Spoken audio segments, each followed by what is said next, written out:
When I was 14, my mom said, "Meet him, my husband's son. We're a family now." The old house smelled of paint and dust. The floor creaked somewhere in the hallway. He stood leaning against the doorframe, tall, with a small silver earring and a look that said, "I don't belong here." He nodded. That was it. A silence stretched between us, thin and tense like a wire. For the first 2 years we barely spoke. He lived in his world. Loud music, late nights, the smell of cigarettes and coffee. I lived in mine. Books, notebooks, quiet corners. We avoided each other. At breakfast, a short pass the bread. In the living room, turn it down. He seemed arrogant, I seemed annoying. We were two strangers forced under one roof. Everything changed the summer I turned 16.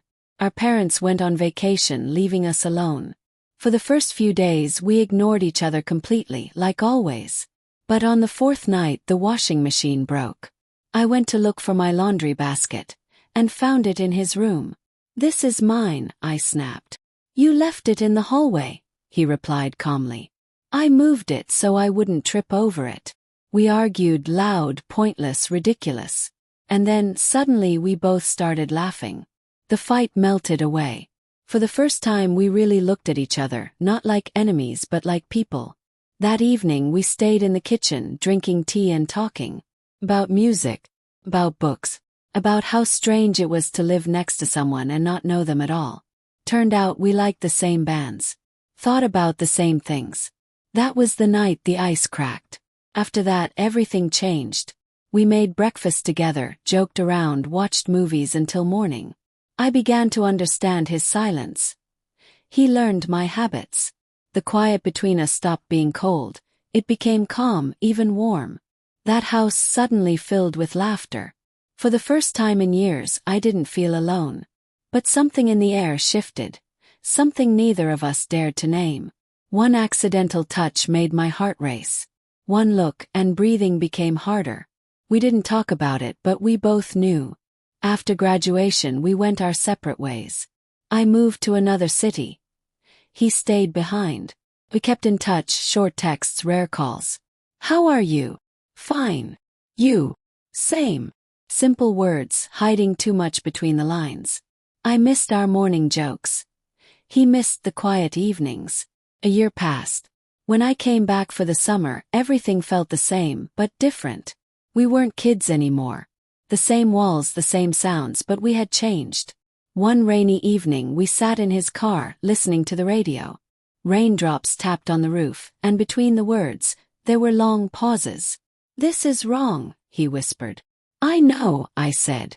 But neither of us moved our hands away. And everything that once felt simple suddenly became complicated. Our lives turned into a secret made of 1,000 tiny details. Hidden notes in books, late-night walks, glances across the room. We didn't plan it. We just couldn't stop what had already begun. It lasted almost a year. We learned how to hide emotions the way others hide spare keys. But the truth always finds its way out. My mom found my journal. And everything fell apart. Silence. Tears. Shouting. They separated us. I was sent to live with relatives. He was moved to another city. Phones were taken away. The house we once shared became an empty symbol of the past. We never saw each other again. Only one letter. No return address. I don't know what comes next. But I'm grateful to you. You were the only real thing in that house. Years passed. Time smoothed the edges. I started a new life, met someone, built a family. Now I have a child who laughs at the sound of rain against the window.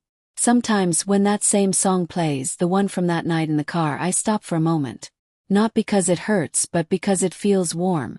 Like a soft echo of something that once mattered deeply. I don't wonder what could have been. Back then we stood before a choice. To let go or to destroy everything around us. We chose the first. And maybe that was real love. Not the kind that burns. But the kind that knows when to stop. Now I understand. Sometimes the strongest feelings don't need a future. They stay inside you like a quiet imprint. A reminder that you're human, capable of feeling and choosing. When I hear that melody again, I feel peace. Because everything that happened is part of me. And maybe somewhere out there he hears it too. And remembers not the forbidden part, but the moment when two people finally learn to be themselves. Even when the world didn't understand.